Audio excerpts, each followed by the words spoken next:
YouTube channel நேயர்கள் அனைவருக்கும் எனது முதற்கண் மாலை வணக்கத்தை தெரிவித்துக் கொள்கிறேன். இப்பொழுது இன்றைய தலைப்பு சனிப்பெயர்ச்சி பலன்கள். ஒவ்வொரு ராசிக்காரர்களுக்கும் ஒவ்வொரு நட்சத்திரம் வாரியாக விளக்கங்கள் உள்ளன. இப்பொழுது கும்பராசியிலிருந்து மீன ராசிக்கு சனி பெயர்ச்சியாகியுள்ளார். இந்த சனிப்பெயர்ச்சியானது மீன ராசிக்கு உள்ள 3 நட்சத்திரங்கள் பூரட்டாதி, உத்திரட்டாதி, ரேவதி.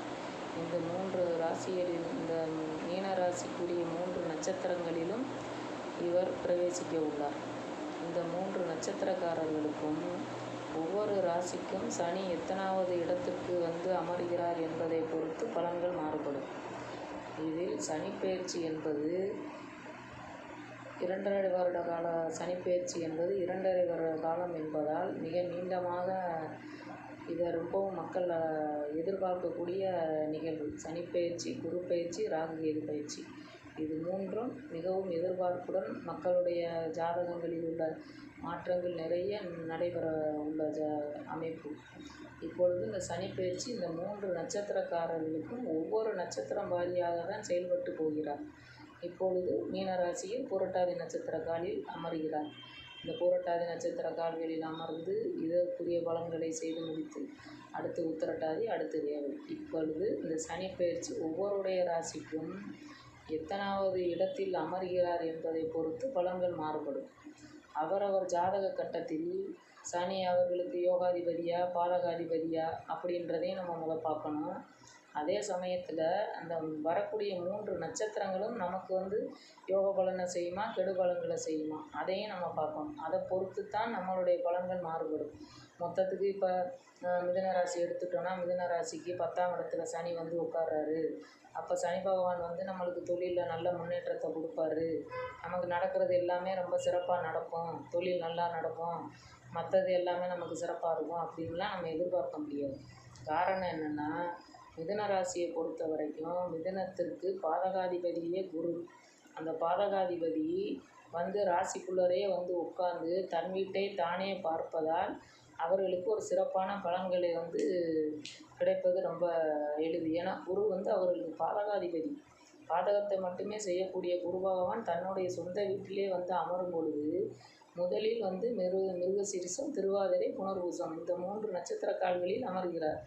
அப்பொழுது செவ்வாயுடைய நட்சத்திரமான மிருகசீரிஷ நட்சத்திரத்தில் அமரும் பொழுது செவ்வாய் பகை வீட்டில், பகைக்குரிய கிரகம். அதே சமயத்தில் குரு பகை நட்சத்திரத்தில் உட்காரும் பொழுது குடும்பத்தில் பகை பிரச்சனைகள் எல்லாத்தையும் கொடுத்து குடும்பத்தை விட்டு நம்மளை கொஞ்சம் பிரிவினையை உருவாக்கக்கூடிய அமைப்புகளையும் குரு தந்து விடுவார். அதே சமயத்தில் 10ஆம் இடத்தில் தொழில் இருப்பதால் 10ஆம் இடம் குருவுடைய வீடு.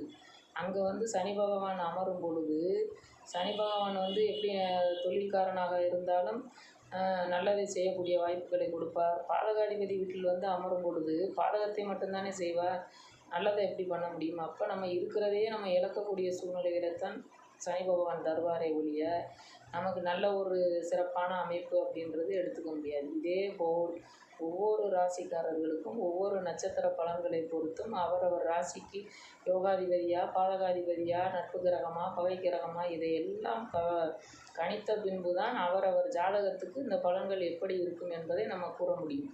இப்பொழுது மேசராசிக்காரர்கள்லாம் இப்படி இருப்பாங்க அப்படின்னு சொன்னோம்னா முடியாது. பொது பலன்கள் யூடியூப்பில் வரக்கூடிய ஒவ்வொரு ராசிகளுக்கும் சொல்லக்கூடிய பலன்கள் எல்லாமே பொது பலனாகவே அமைகிறது. இது எல்லாருக்கும் பொருந்தும் என்று எடுத்துக்கொள்ள முடியாது. அவரவர் ஜாதக கட்டத்தில், அவரவர் ஜனனகால ஜாதகத்தில் கட்டங்கள் பலன்கள் மாறுபடும் போது அனைத்துமே மாறுபடும். அப்பொழுது ஒருத்தருக்கு இருக்கக்கூடிய ஜாதக அமைப்பு மாதிரி மற்றவர்களுக்கும் அதே அமைப்பு நிகழாது.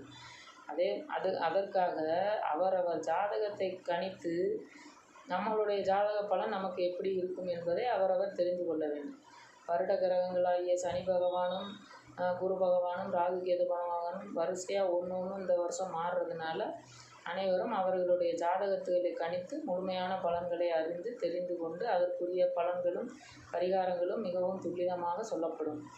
எங்களது யூடியூப் சேனல் பார்த்து கொண்டிருக்கும் அனைத்து நல்லுள்ளங்களுக்கும் எங்களது மனமார்ந்த நன்றிகள். எங்களுடைய நிறுவனம் செயல்பட்டு வரக்கூடிய இடம் சிவகங்கை சிவன் கோயில் எதிர்புறம் உள்ள விவேகானந்தா பள்ளி மாடியில் ஸ்ரீ அம்மன் ஜோதிட நிலையம் என்ற பெயரில் செயல்பட்டு வருகிறது. அனைத்து யூடியூப் சேனல் பார்த்து கொண்டிருக்கும் நல்லுள்ளங்களுக்கும் எங்களது மனமார்ந்த நன்றி. எங்களுக்கு லைக் செய்து சப்ஸ்கிரைப் பண்ணி எங்களுக்கு ஒத்துழைப்பு தருமாறு மிகவும் பணிவுடன் கேட்டுக்கொள்கிறோம். நன்றி, வணக்கம்.